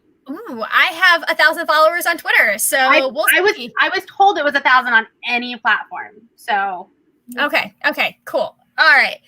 So we are going to take a slight break from reading because our eyes need it. And I do have some questions, Q&A questions that people asked. 2 of them. Well, besides Christine asking what my favorite kind of golden retriever is, and I don't know why she asked me such a stupid question because the answer is obviously Briar. No, what kind of golden retriever? There are kinds of the golden fluffy retrievers. one. Right. Wrong answers. The ones that are well trained. I only love Briar. She is the best kind of golden retriever. That's true. So this is one that's more for me and Brianna. Actually, they're both for me and more for me and Brianna. But Raquel from Blonde with a Book wants to know what each of our favorite season of the 100 is. I'm really bad with knowing what seasons are because I just binge the whole thing at once. But like, I really like Clark and Lexa, so that season. So you're saying season 3? Sure. That's the one where, or season 2, because season 2 is where she's introduced. Season 3 is when she dies. Season 3 because I like the gay. I am torn between season 5 and season 6 because they both had excellent Bellark content. This is true. But and Allie was a good villain. Yeah, Allie season 4. Yeah. Oh wait, yeah. See. Yeah, season 5 is after when Bellamy and the rest come back to Earth. Which Allie was a good villain, but what was the point of doing Allie in season 4 if we were just going to do the same thing and do it in season 7? And they should have just done what Allie wanted in season 4. I don't know. I didn't watch it. It's on Netflix now, and I'm like, do I do it? I'm tempted just because there's a part of me that wants to be a completionist, but I also don't want to see Bellamy die because right now he is still alive in my head. It's the same reason I won't watch the rest of Downton Abbey. I mean, like, Downton Abbey, I might actually finish eventually in my life, but like the 100, I just don't want to support bad writing. So I would want to watch it in a way that is not going to help with the ratings. We don't need that negativity this year. Yeah, we didn't need that energy. He had the chance. Yeah. Jason Rothenberg had the chance to bring this show out with a bang and to do some good stuff for 2020, and he just squandered it. Do you not want to finish Downton Abbey because Dan Stevens died? Yeah. I have. Yeah, that's fair, because honestly, Dan Stevens is in another show that I just watched. The last season came out, and his character died in that too. And I was like, so here's my thing. The reason he leaves Downton Abbey is because he didn't want, it's a 6-season show, sir. He didn't want to go to be stuck with the show. And I understand actors want to have careers and stuff like that, whatever. I think they should have just recast him. And they considered it. But I also know that that's a very unpopular opinion in the... No, I don't agree with that.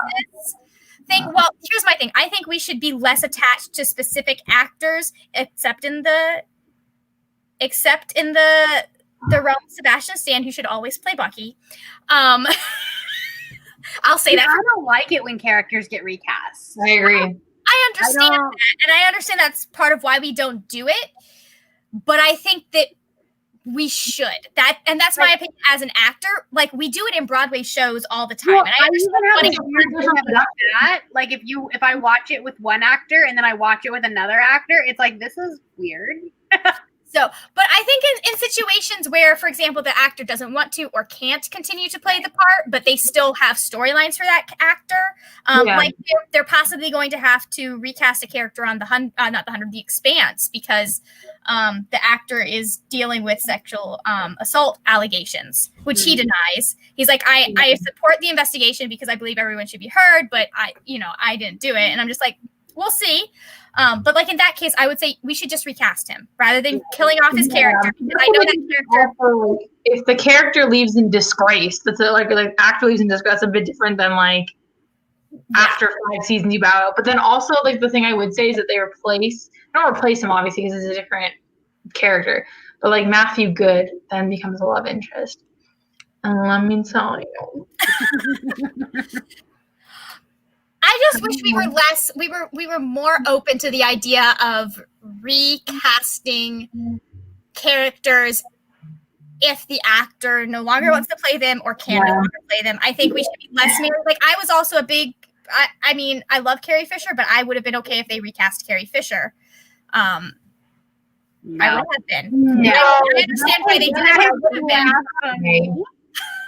That's different. Okay, so here's the thing. I think in early stages or a non-important, they recast Rhodey, that's fine. Yeah. Then the Fosters, they recast one of the characters. But if you have an iconic character like Princess Leia, or after a ton of seasons, after 3 or 4 seasons of something, you can't just recast. Yeah, and to me, Dan Stevens is such a talented actor that I think he's very, very talented. I think anyone else would have been disappointed. I would have been disappointed in. But I think as long as they write the leaving or the death or whatever well, I think that the audience is usually. I don't want them to leave or to die. That's my thing. But if there's no reason for it, 100. Bellamy, there was no reason for that. There was no build up to it, and that's why people are so mad about it. Yeah. Well, it's not even that. They had it set up for both of them to die. They could have done a really good death scene for Bellamy and for Clark. Right. They just did it terribly. But I understand. What? Did she die too? Everyone basically dies, I'm pretty sure. Sort of. They ascend or something. I don't know. It's so weird. It went from being this nice dystopian post-apocalyptic show sci-fi to weirdness. To a cult. Yeah. You had issues with the boys. Anyway, who's the Joker now? My unpopular opinion of the day. Very specific about my post-apocalyptic story. Yeah. My unpopular opinion of the day is we should be more open to the idea of recasting actors in parts, because we should be the character should not be married to one actor. Okay, but what if because Robert Downey Jr. left Marvel, right? He was done. What if they recast Iron Man? Yeah, you can't do that. They're rebooting it. It would have been. I mean, they make jokes about doing that with Spider-Man. Right, because but what's when they rebooted the story each time. Like, imagine if they just were like suddenly like, yeah, this guy was Tony Stark the whole time, and you're like, right. Oh no! See, I wouldn't want them to do it that way. I would want them to do it with how I feel like they're probably going to have to do with Black Panther is just say, this is the actor that is now playing him. I think that they're going to rewrite the whole story. It'll be Shuri. Yeah, it's going to be Shuri. When T'Challa dies or is in a coma, Shuri takes over. So I think it'll just be Shuri. I don't think they'll try to recast T'Challa. I think they'll have him actually be dead. There's already rumors about it. Yeah. Well, can you imagine being Letitia Wright and you're part of the franchise and that's canonically what happens in the story, and then they cast some other man and you're like, people already were rooting for a female Black Panther movie, and Letitia Wright's this like incredible actress. Like, okay, like can you imagine? Right. But anyway, so if they do anything but cast Letitia Wright, I'll be like, fuck you, Marvel. I don't say that a lot, but fuck you, Marvel. All right. Final question for this break is also the 100 related. Sarah from Novel Serendipity wants to know our least two favorite characters from the 100, or our two least favorite characters from the 100, and tell us. I'm ignoring that part because tell us why with only 5 words for each. My two least favorite characters from 100 are Bellamy and Clark. Wait, is the writer that counts? I asked Sarah that we're not allowed to say Jason Rothenberg. I can't say Jason Rothenberg. Did he ever make a cameo in it? Because he's my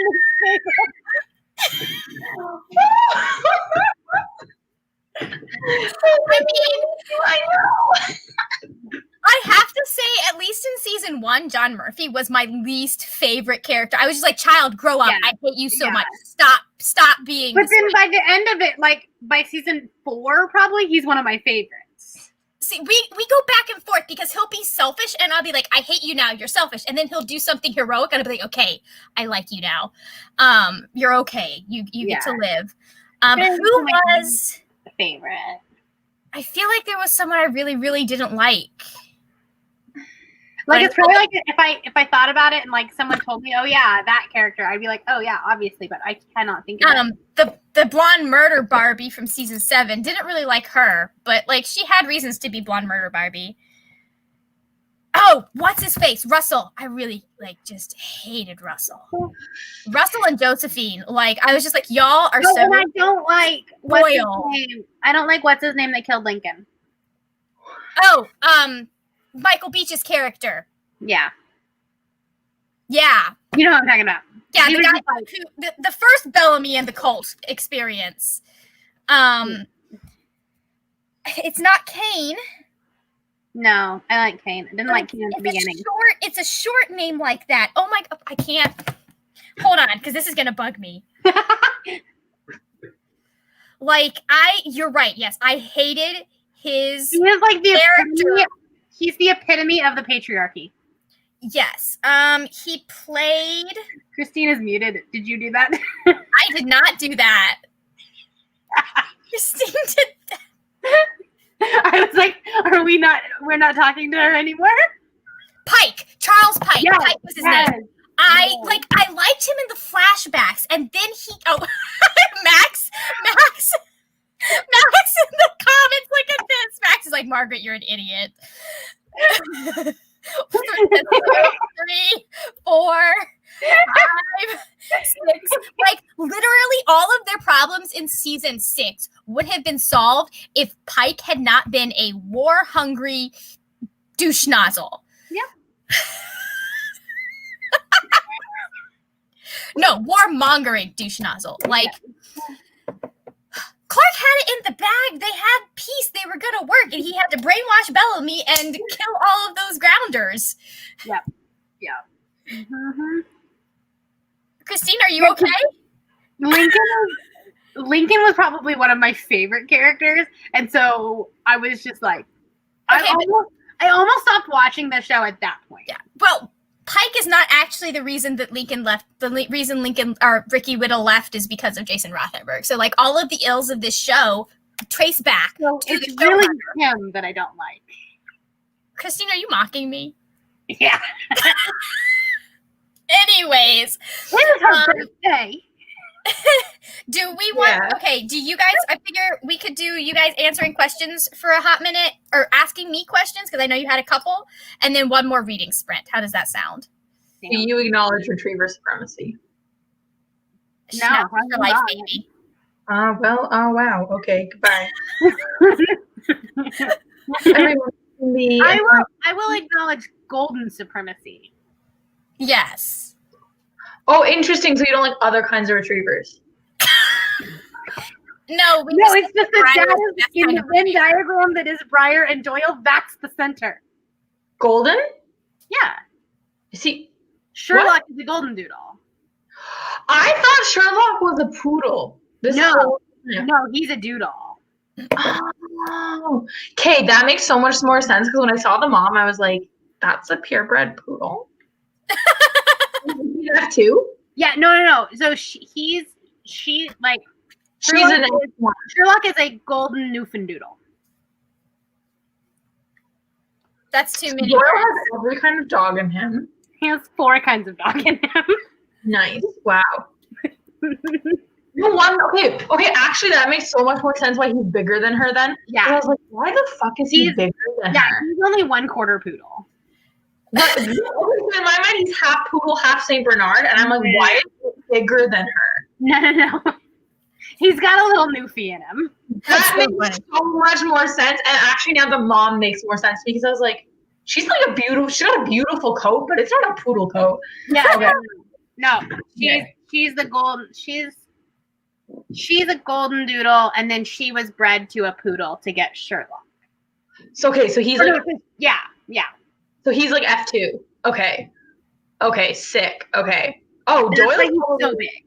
So Sherlock's like probably legit hypoallergenic then. Yeah, he is. Like that's what Margaret should get. Sherlock. He has like the curly hair like a poodle does, but and he's not generation bred to poodle. Bigger. Yeah. Okay. Cool. Okay. I was like, how did this dog end up bigger than the mother? Yeah. Okay. That makes so much more sense. All right. Okay. So you can accept golden supremacy. Okay. All right. I like that somewhere down the line they're cousins. Okay. Somewhere I'm going to ask you. I warned you about this question. Yes, you did. I still don't know if I have an answer for this question. What's the most embarrassing thing that you've done on BookTube, and did it actually make it into a video, or did you edit it out? Probably didn't.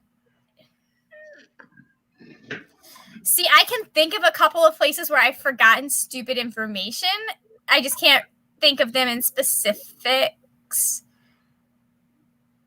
I don't get embarrassed very easily, apparently, at least not on camera. I mean, you were in theater, so that makes sense. Yeah. Listen, I played Ermengarde in Hello Dolly, and most of her... Hello, Dolly. This is Louis Dolly. It's so nice to have you back where you belong. You're looking swell, Dolly. We can tell. Just so I know, because Louis Armstrong saying it. Yeah. Okay, anyways, sorry. Didn't mean to sing there. But I was in that show. I played Ermengarde, and like 90% of her character is crying. I had to cry to the tune of a waltz, to the beats of a waltz. So once you get past that, it's really hard to embarrass you. Fair enough. So, like, I'm just like, oh, that's part of me. That's my quirk. I dropped a book. Whoops. Now I will say, like, because I would say my most embarrassing moment, like as a booktuber or part of book Twitter, is not one that I can really talk about because it involves someone else and me just being stupid. And it's not embarrassing in so much as like something silly happened, but embarrassing as in I should have known better. Right. And I should not have done what I did. And so like I lost a friend for it, and it makes me sad, but it's not something that like I feel like I should be like, oh, I'm just gonna talk about this. So right. I know what you're talking about. Yeah, because I messaged you about it. I remember that. So okay, I have anyway. another question for you. Oh no! If you had unlimited time and resources, what one video idea would you do? I know what I'd do. What would you do, Christine? I would fucking surprise you all. I'd fucking fly to Utah and be like, knock, knock, motherfucker, it's me. I have to go to work, and they're like, ah! Like, that's what I do. You can come to health inspections with me. Okay, so speaking of that brings me to an idea. If I had unlimited time and resources, there are a couple of music videos I want to make. And I think that would be better if I had unlimited time and resources. But I think it would be really fun to do a travel series where you read a book and then you go to the places that the book talks about. So like for Percy Jackson, you go to New York City and do that. I think that would be really fun. I'd also love to just do a 100-book haul. It's never going to happen, but just be able to buy 100 books in a month. Right. I'd really, really love to do also we do a lot of writing stuff as big friends, but it'd be so much fun to do an actual writing retreat with you guys. Yes. I rented this cabin on the Massachusetts coast, Cape Cod. Let's all write for a post-COVID. That needs to happen. That's happening once we get there. Right. Somewhere where we could all reasonably travel to, and then have a vlog. Let's be honest, BookCon 2021 is probably not happening either. Yeah, so let's say we spend the money that we would spend on BookCon on renting a cottage somewhere and just having a beautiful writing retreat and doing collabs. Yeah. I feel like that's something that I could be, if I can get the time off, be comfortable with doing sometime next year. I don't know that I'd be comfortable going to BookCon, even if it does happen. Although if it happens, I'll probably go. Well, apparently the Javits Center is being used as a hospital still. Yeah, or again. Okay, because New York is spiking again, and Broadway is closed until September 2021. Oh yeah. So yeah, it's not realistically. It might not be a choice of BookCon or writing retreat. Right. So here's my thing. If I had unlimited resources, I'd just do BookTube all the time, because unlimited resources, I would not need a job. Or not that I would not need a job, but this would be my job. Right. I had a flash vision of my house packed to the boiling point of golden retrievers. Unlimited resources, it was just there's gold coming out of the window. At that point, Christine, I guarantee you 2 of them won't get along. Brianna's house. That's my house.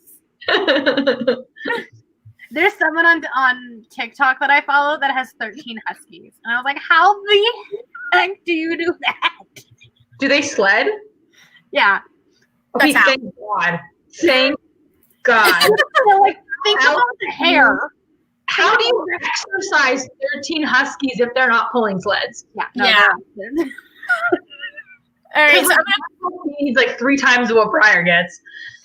I'm going to point out something that Max brought up in the chat, is talking about that Jason Rathenberg is racist. And at this point, you cannot yeah, he is. Because he has had multiple issues with the men of color in the cast and just been awful to them. He made, if you've watched season 1, you'll know the character of Miller, who is the only other, not the only other black character, but he is a light-skinned black man. And Ricky Whittle is a light-skinned black man. They look completely different, but Jason Rathenberg made him wear a hat, the beanie, because he was afraid people would not be able to tell Miller and Lincoln apart, despite them being completely different in build, in facial structure, in costuming, in their part in the story. We barely saw Miller anyways that season. So isn't that kind of why he didn't get along with Bob Morley, because Bob Morley called him out on it? I don't know about Bob Morley, because Bob's really private. I know that's why he didn't get along with Ricky Whittle. That's why Ricky Whittle left, because he called him out on his anti-blackness, and Jason bullied him for it. That's a good reason to lose a job. Yes. So he got out. He terminated his contract because he had 6 years. And he terminated his contract. What about there's I know him from The Good Doctor. He was the Indigenous New Zealander. I think he's Indigenous. I haven't seen The Good Doctor. Oh, I like seen the pilot. I don't know. Let me see. I do know that there's a lot of Indigenous stereotyping, especially in seasons 1 and 2. Yeah, because I was gonna say like they're going, wow, like people probably wouldn't think that it's anti-Indigenous, but like sitting there going, oh, you're playing on Indigenous stereotypes to make the Grounders seem more primitive and stuff. Okay, it's very subtle unless you're I'm not comfortable with this. Like, there's a lot that was uncomfortable for that show, and like, I mean, there's only so much that like it's network television, but I don't mind dragging in Rothenberg because I would never sign a contract for him to do my TV show or to do my book as a TV show, and I don't think I would want it to be even on the CW network just because of how I've seen like they. I thought he was Maori. Yeah, I don't know why I thought he was Maori. Who? He's Nigerian German. His name is Chukwu Modu. Who did he play in The 100? Who did he play? He also had a role. Where was he in Captain Marvel? Xavier / Dr. Gabriel Santiago. Oh, yeah, the hot guy. That guy. Yeah, Gabriel. Yes, he was one of my favorite characters. He was completely different with a beard. Yes, he was very good, and they killed him, and I was mad about it. Right, that's what I thought. Like that he didn't. Yeah, I don't know. Well, he got a better death than Bellamy got, and he was only on the show for 2 seasons. Right. Barely, because he wasn't on the show until like halfway through season 6, and he died. He left The Good Doctor for The 100, and I was like, a mistake, but okay. One's ending, one's continuing. He was a really good character, and I really, really appreciated Gabriel as a character. Right, but if you're gonna leave a job for a show in its beginning seasons for a show in its final seasons, like that almost seems like a financial mistake. But like. Well, maybe I don't know. We don't know what was going on in the cast of The Good Doctor, but but they have better racial representation for sure. Because it's like Daniel Day Kim is the producer. Well, and isn't it on like NBC or something? Yeah. Yeah. So, yeah, it's interesting because like you watch The 100, and there are parts about The 100 that I like. I like the fact that it is not as white as the book because the book is very white. Yeah. I like the fact that some attempt was made, but then you sit and you look at the writer's room and you realize that like while they did an attempt in casting, they didn't necessarily do a good attempt in how they treated the actors and in their storylines because like you'll just like Yeah. Especially when it comes to like Raven and Bellamy's characters, all of the stuff that they were put through that some of the other characters, it's just like you're going harder on them probably because they are people of color. Right. Wait, Bellamy. Yeah, Bob Marley is half Filipino. I just thought he was white. Wow. There you go. He talks about it a lot, actually. Well, I only know about him through you. If it wasn't for you, they wouldn't exist in my brain. Yeah, he talks about it a lot, and you can kind of like. I follow them on Instagram because they're cute. Like, yeah, I know. Like at least Pilark is a real thing in real life. Yeah, and in the books. And in the books. And at least they finally confirmed that yes, Bellamy and Clark were written as romantic. Platonic. Yeah, I'm gonna find them. Like, I'm sorry, it's obvious. It is. Oh my god. A baby could have figured that out. Yeah. A baby. Okay, well, first things first, dog is ugly. What? I looked him up on Facebook. They have little dogs. Yeah. Yeah, and then also I find that's very popular among actors because they travel. Easier to take the dogs with them. Yeah. As if Briar isn't the most travelable dog. Well, yeah, but you have to buy an extra seat for her. You can fit there. That's because she's a service dog, though. Yeah. Mm-hmm. You can't charge us for our dog. You would have to put her in cargo. Just because, like Doyle probably needs a whole row, but like they won't. I will only be able to fly first class with him. Yeah, I would never put a dog in cargo just because I've heard too much stuff. I won't even like when we're selling puppies. We had somebody in North Carolina reach out to us, and they were like, "Do you ship dogs?" And I was like, "If you find someone who's going to drive to do it, yeah, I'll ship. But I'm not putting a puppy on a plane."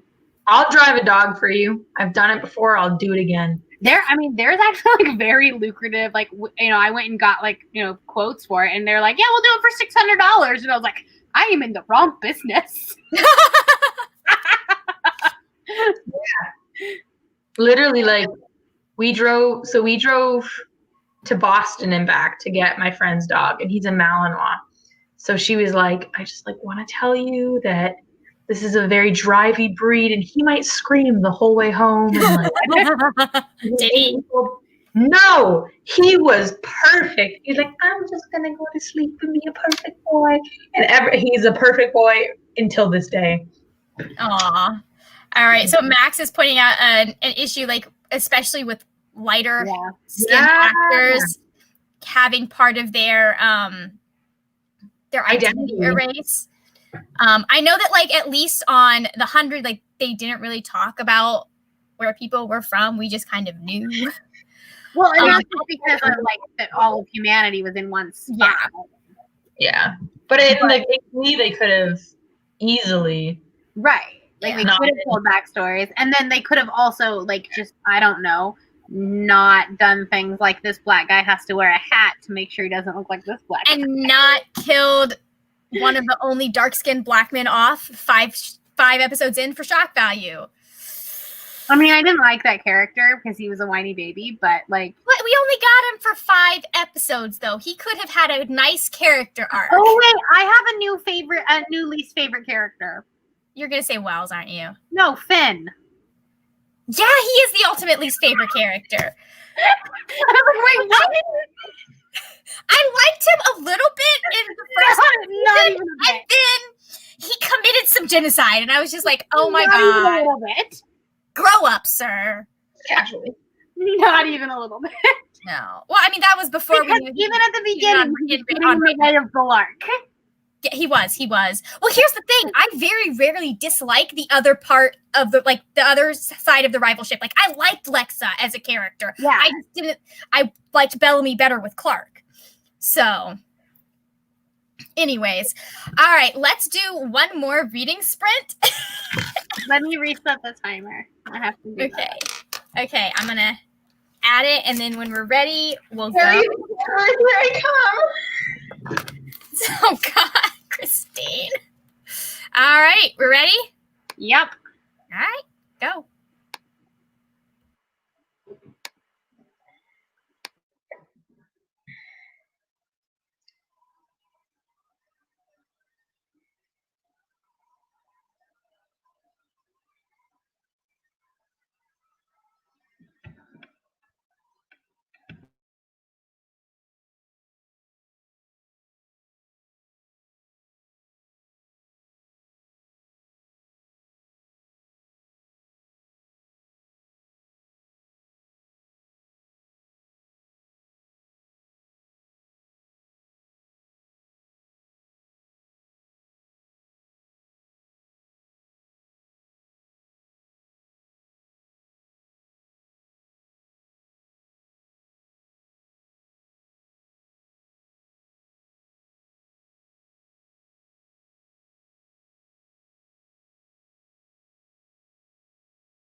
And we're back.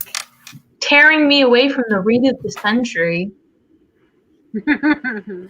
Oh, joy, Christine. I did think of, here, let me get rid of this. I did think of an answer to that question you asked me, Brianna, about my most embarrassing BookTube moment. Uh-huh.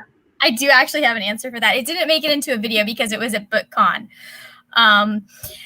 Have y'all ever, like, you all know who Kat Show is, right?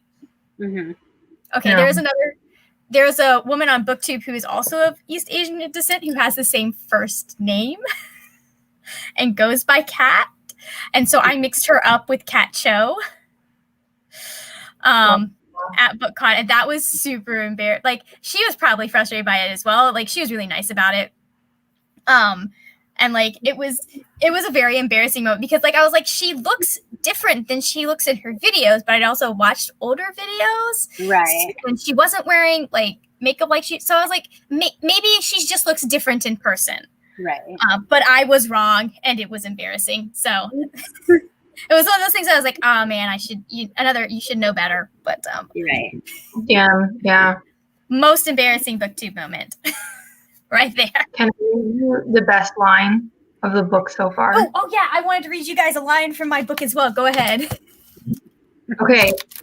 Are you ready? You feel like you're not ready. Okay. I'm gay, Bumbleborn says. What? I stammer, a little confused. That's cool. I just wanted to say that clearly in this story, instead of claiming years later it was there in the text the whole time. Well, Mammoth continues. I love this. That's do that to me. I don't know. This one is a slightly petty. Like, I'm reading about wills in Anglo-Saxon England as women like passing down stuff, but this woman is there. They have this will, and this woman writes to my sister Elfwaru, I grant her all that I have lent her. And I'm just like, that sounds so petty. Like, I've lent you stuff, and you haven't returned it, so you might as well just keep it. That's so funny. Yeah, damn. Like, I know you're gonna need the clothes that I already let you borrow, anyways. I don't know. It's a will, so she probably would have written it ahead of time and stuff. I don't know, but it was like, I'm like, that seems kind of like passive aggressive. Like, you didn't return it anyway, so just keep it. So, anyways, how did we do reading wise this time? I forgot to check where I started, but during the course of my reading tonight, I read all of part 3 of this book. Nice. I've read. Oh, look at the private chat. Okay. Who is Henry? Like the scene where he was like, this is a spoiler for Margaret, so it's okay. But like he was like, I have the cups on the wall, and it's just like whatever speaks to you. And I was like, I want my coffee mugs on the wall. Like, okay, like here's the thing. Like, Addie's great and I love her, and I'm really right. I got to page 102. That's exciting. So, anyway. Also, someone's review of this said that the characters might be pan, which, like, I'm here for. It never specifies. They're either bi or pan, right? Yeah. One of them is one and one of them is the other. Right. But when I was watching the my feeling would be that if you live 300 years and you aren't pan, what have you done wrong? You are clearly missing out. You just, like, does gender still matter to you at this point in time? Like, yeah. Oh. Anyways. You need to read this book, Margaret, because I want to scream about it from the rooftops and I can't right now. Yeah. I'm just gonna blow up Christine's Twitter after this. I'll get to it at some point. I just haven't been reading fiction. If it's not nonfiction right now or a podcast, it cannot hold my attention. It is very Yeah, I just somehow I'm not in the mood for Will Herondale. It's a very odd place to be in my life. Yeah, I'm weirded out by it too. Internally, who are you and what have you done with Margaret? I would like to know. I would like to know. I think stress has done to Margaret, because Yeah. this inability to pay attention to fiction, like it kind of started tapering off with me not reading as many audiobooks because of podcasts, but Right. it really hit high dudgeon. It hit the height when my parents started actually being serious about moving, and I'm like, oh, well, I have to find a place to live. It kind of sounds like you're in a learning mood too. Yeah. Like you're consuming a lot of educational media. Yeah, that too. Like I just have a lot of nonfiction that on my shelves right now, and I'm getting ready to prepare for NaNoWriMo and that kind of thing. So yeah, that's not a bad thing at all. But Lucy and Henry deserve attention, is all I have to say. I will probably get to Lucy before I will get to Henry. I'm going to be honest. You know what? I would have thought that whatever Lucy's book is called, I just called the Lucy book, whatever that's called, would have been my favorite. But Addie LaRue blew everything out of the water. I don't even know what other books I've read this year. I mean, I feel like Is it better? Do you think it's better than House in the Cerulean Sea? Fuck yeah. Okay. Easy.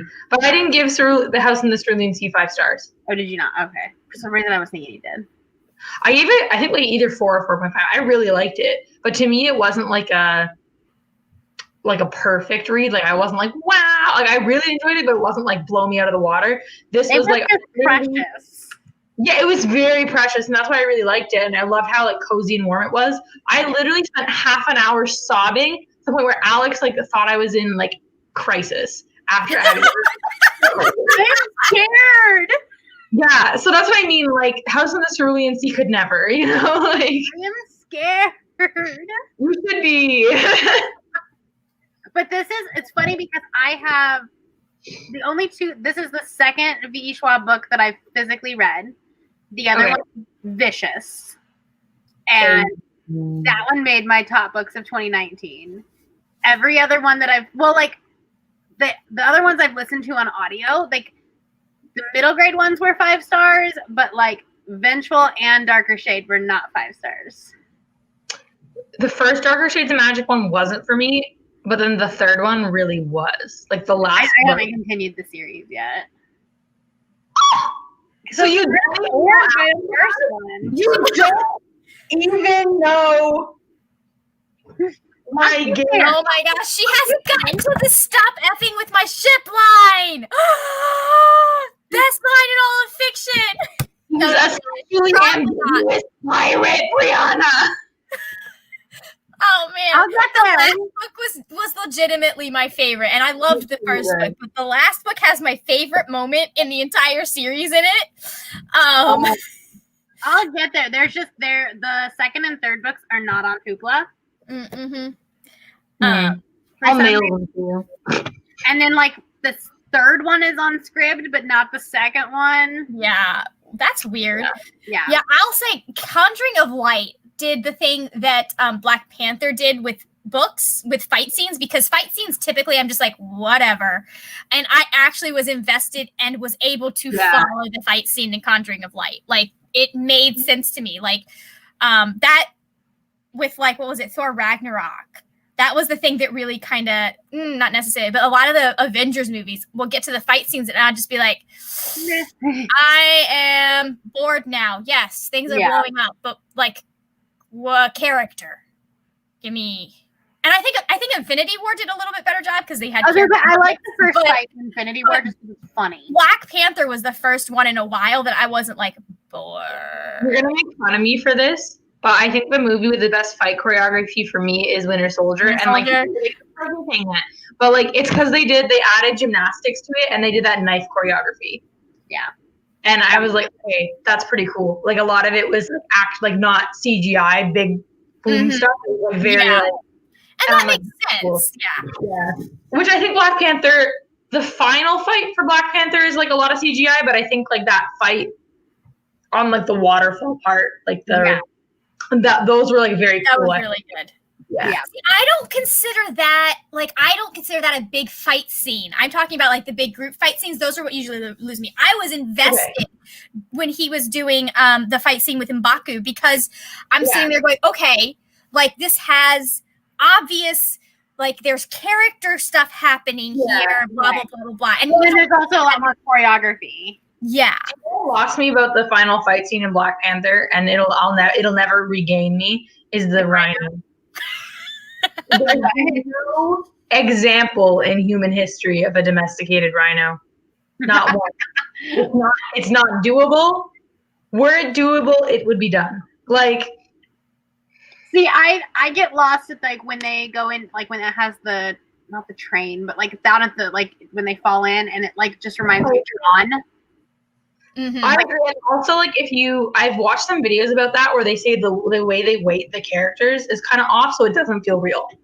Like the bodies move too lightly, there'd be more resistance. Oh yeah. So they say like that. Yeah. Well, I think the whole point is they're supposed to move like cats. So. Right. That makes sense. Anyways. More like when they're falling. It's like. Oh yeah. More that, so it kind of looks a little bit like, even if you're not consciously noticing it, your brain's like, that's not a human. Like.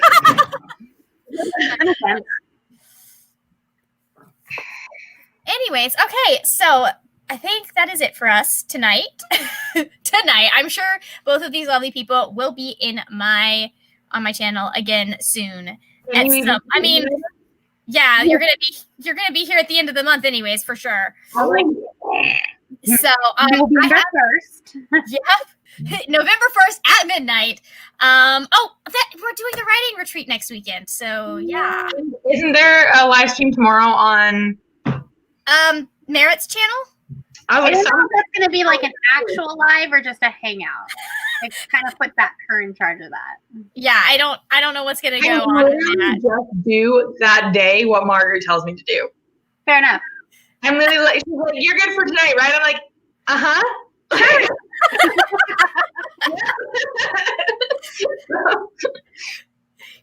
Mackenzie thinks that you don't have enough faith in the power of Wakanda.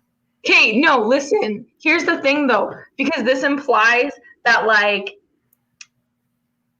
okay, so like I read this whole history about like why Europeans were able to dominate the world because of like the random luck of like which animals ended up in Eurasia. So like what animals they were able to domesticate gave them the technological advance to like dominate everybody else, and it had nothing to do with like, because it was like if you take an isolated community and introduce them non-domesticated animals, they domesticate them even quicker sometimes. So it's like, if Africans could have domesticated rhinos, they would have. Right. Wakandans are better than anyone else. So like. They just didn't get colonially fucked, right? So, like... But what if the reason they weren't able to domesticate the rhinos is because they were colonially effed? But rhinos existed way longer than people. So, like, they would have. You know? Like... I mean, they haven't domesticated elephants over there either, but you can definitely do that. Though I don't know. I know... Are elephants domesticated or are elephants tamed and bred in captivity? That true.